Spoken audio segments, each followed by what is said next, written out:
ये देखिए, ये रासायनिक समीकरण है, इसको हमको संतुलित करना है। ये जो समीकरण है क्या ये संतुलित है कि नहीं, ये हमको करना है। तो हमने देखा कि ये लिखा HNO3 plus CaOH taken twice CaNO3 taken twice plus H2O। तो देखिए ये समीकरण जो है संतुलित है कि नहीं। तो इसको संतुलित करने के लिए हमको क्या करना पड़ता है, सबसे पहले ये जो कंपाउंड है इसमें जितने एलिमेंट है उनको लिखना है, फिर ये वाला है उसको उसको भी लिखना है। तो ध्यान से देखेंगे हम, पहले जो कंपाउंड है इसमें कितने एलिमेंट है, देखिए ये पहला जो यौगिक है इसमें जो है कितने तत्व हैं, देखिए हाइड्रोजन एक है, नाइट्रोजन भी एक है, ऑक्सीजन कितना है, तीन है, तो हमने तीन लिख दिया। अब देखिए कैल्शियम कितना है, कैल्शियम एक है, ऑक्सीजन दो है, और हाइड्रोजन भी कितना है, दो है।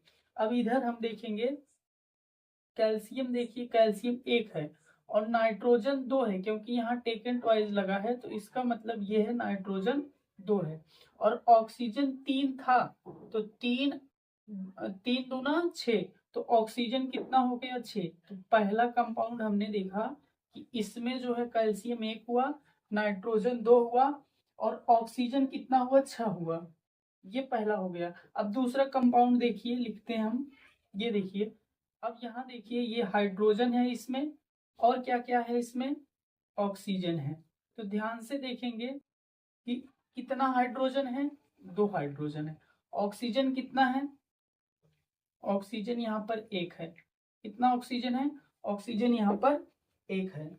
तो ध्यान से देखेंगे, अब देखिए कि संतुलित करना है, क्या ये दोनों बराबर हैं। अब ध्यान से देखिए, यहाँ हाइड्रोजन एक है और यहाँ हाइड्रोजन दो है, तो दो और एक कितना हो गया, तीन। और यहाँ पर देखिए दो हाइड्रोजन है, क्योंकि यहाँ तीन है और यहाँ पर कितना है, दो है।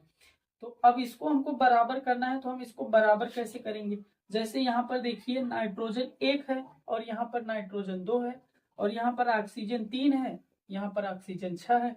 तो ये तीन है, तीन को छह करने के लिए हमको क्या करना पड़ेगा, दो से गुणा करना पड़ेगा। तो दो से हम यहाँ पर गुणा करेंगे। जब हम दो से इसमें गुणा करेंगे तो दो का गुणा पहले एक में होगा, तो कितना हो जाएगा, दो एक के दो हो जाएगा। अब फिर नाइट्रोजन में इसमें गुणा करेंगे तो ये भी कितना हो जाएगा, दो एक कम दो हो जाएगा। फिर हम ऑक्सीजन में गुणा करेंगे तो दो तिहाई कितना हो जाएगा, छह। अब ध्यान से देखिए, हाइड्रोजन कितना हो गया, दो हाइड्रोजन यहाँ, दो हाइड्रोजन यहाँ, तो दो दो कितना हो गया, चार। लेकिन इस साइड जो हाइड्रोजन है वो दो ही है। और देखिए ऑक्सीजन यहाँ पर छह, यहाँ पर छह, ऑक्सीजन बैलेंस हो गया। नाइट्रोजन है, नाइट्रोजन भी बैलेंस हो गया, क्योंकि दो दो बैलेंस हो गया। अब हमको क्या करना है, हाइड्रोजन को बैलेंस करना है, क्योंकि देखिए दो हाइड्रोजन यहाँ पर, दो यहाँ, चार हो गया, लेकिन यहाँ पर कितना है, सिर्फ दो है। तो इसलिए हम यहाँ पर किससे गुणा करेंगे, दो से। जब यहाँ दो से हम गुणा कर देंगे तो दो का गुणा दो में करेंगे कितना हो जाएगा, चार हो जाएगा। फिर दो का गुणा एक में करेंगे कितना हो जाएगा, दो हो जाएगा। तो देखिए अब क्या बैलेंस हो गया, हाँ बैलेंस हो गया। देखिए कैल्शियम एक है, कैल्शियम एक है। अब देखिए नाइट्रोजन दो है, नाइट्रोजन दो है। ऑक्सीजन छह है, ऑक्सीजन छह है, ये बैलेंस हो गया। फिर कैल्शियम, ये हमने देख लिया। अब हाइड्रोजन देखिए, दो और दो कितना, चार, यहाँ पर भी है, चार यहाँ पर भी, तो बराबर हो गया। अब हम इसको ऐसे लिख सकते हैं, ये जो समीकरण दिया था उसमें हमने किससे गुणा किया, दो से, तो यहाँ भी दो से लिखेंगे। 2HNO3 plus CaOH taken twice, फिर देखिए CaNO3 टेकन ट्वाइस प्लस, देखिए इसमें H2O में हमने किससे गुणा किया है, दो से, तो हम यहाँ पर दो लिख देंगे, H2O। तो ये हो गया समीकरण बैलेंस। तो हमने क्या किया, पहले यहाँ दो से गुणा किया और यहाँ दो से गुणा किया।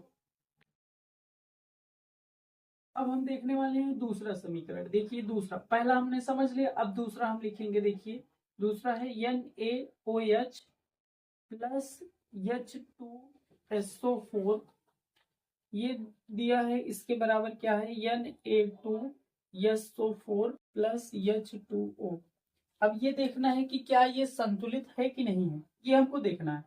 तो सबसे पहले हमने बताया कि पहला कंपाउंड लेना है, फिर दूसरा कंपाउंड लेना है। तो पहले कंपाउंड में हम जब पहला कंपाउंड लेंगे तो उसके तत्वों को देखेंगे। तो देखिए इसमें सोडियम है, तो सोडियम की संख्या कितनी है, सोडियम की संख्या यहाँ पर 1 है। उसके बाद देखेंगे ऑक्सीजन की संख्या कितनी है, ऑक्सीजन की संख्या यहाँ पर 1 है। हाइड्रोजन की संख्या कितनी है, हाइड्रोजन की संख्या 1 है। तो ये हमने लिख लिया। अब H2SO4 को यहाँ लिखना है, देखिए ये। तो देखिए इसमें हाइड्रोजन की संख्या कितना है, यहाँ पर हाइड्रोजन की संख्या 2 है। और यहाँ सल्फर की संख्या कितनी है, तो सल्फर की संख्या 1 है। और ऑक्सीजन की संख्या कितनी है, ऑक्सीजन की संख्या यहाँ पर 4 है। अब देखिए, अब इस साइड हम देखेंगे पहला कंपाउंड क्या है। तो पहला कंपाउंड में हम देखेंगे कि इसकी संख्या कितनी है। तो सोडियम, देखिए सोडियम की संख्या यहाँ पर 2 है। उसके बाद सल्फर है, सल्फर की संख्या, सल्फर है। तो पहला कंपाउंड हम देखेंगे यहाँ पर सोडियम, सोडियम की संख्या कितनी है, 2 है। अब देखिए सल्फर देखना है, तो सल्फर की संख्या यहाँ पर कितनी है, 1 है। ऑक्सीजन देखिए, ऑक्सीजन की संख्या यहाँ पर कितनी है, पहले कंपाउंड में यहाँ है 4।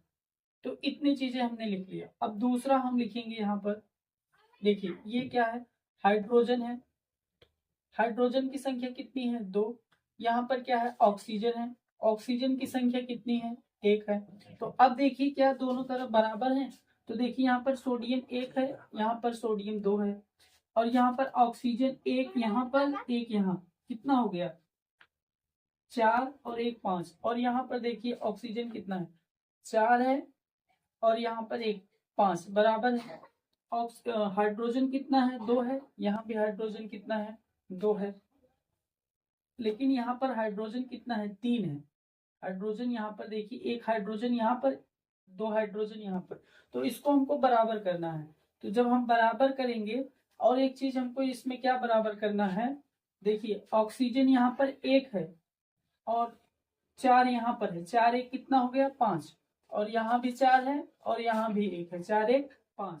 तो इसमें सब कुछ बराबर है, लेकिन एक चीज बराबर नहीं है। देखिए यहाँ सोडियम 2 है, यहाँ पर सोडियम 1 है। तो सोडियम को बराबर करने के लिए हम इसमें 2 से गुणा करेंगे, क्योंकि 2 करना है इसको। जब 2 से गुणा करेंगे तो ये हो जाएगा 2 1 कम 2। फिर ऑक्सीजन में 2 से गुणा हो जाएगा, 2 1 कम 2। फिर हाइड्रोजन में 2 से गुणा हो जाएगा, 2 1 कम 2। अब ध्यान से देखिए, सोडियम 2 हो गया, ऑक्सीजन कितना हो गया, यहाँ पर ऑक्सीजन जो है 2 यहाँ पर और 4 यहाँ पर, 4 2 6। लेकिन यहाँ पर ऑक्सीजन अभी भी कितना है, 4 और 1 5 हुआ। तो अभी भी ऑक्सीजन कितना कम पड़ रहा है, एक ऑक्सीजन जो है कम पड़ रहा है। तो एक ऑक्सीजन जो कम पड़ रहा है उसमें हम 2 से गुणा कर देंगे। देखिए 2 से जब हम इसको गुणा करेंगे, तो 2 का गुणा जब 2 में करेंगे कितना हो जाएगा, 4। और 2 का गुणा 1 में करेंगे कितना हो जाएगा, 2। अब देखिए क्या बराबर है, हाँ बराबर है। देखिए सोडियम कितना है, 2। यहाँ भी सोडियम 2। ऑक्सीजन कितना हो गया, 2 और 4 2 6। यहाँ भी देखिए 4 और 4 2 6। तो हमने क्या किया, यहाँ 2 से गुणा किया है, यहाँ 2 से गुणा किया है। तो पहले कंपाउंड में हमने 2 से गुणा किया, तो हम लिखेंगे 2। ये जो 2 लिखे हैं इसको यहाँ लिख देना है, 2 NaOH प्लस H2SO4। अब उसके बाद हमने इसमें तो कुछ नहीं किया, यहाँ पर कोई गुणा नहीं हुआ है, तो इसको हम ऐसे लिखेंगे Na2SO4 प्लस। अब देखिए यहाँ पर हमने 2 से गुणा किया है, तो यहाँ भी 2 से गुणा हो जाएगा, 2H2। तो ये हो गया समीकरण बैलेंस।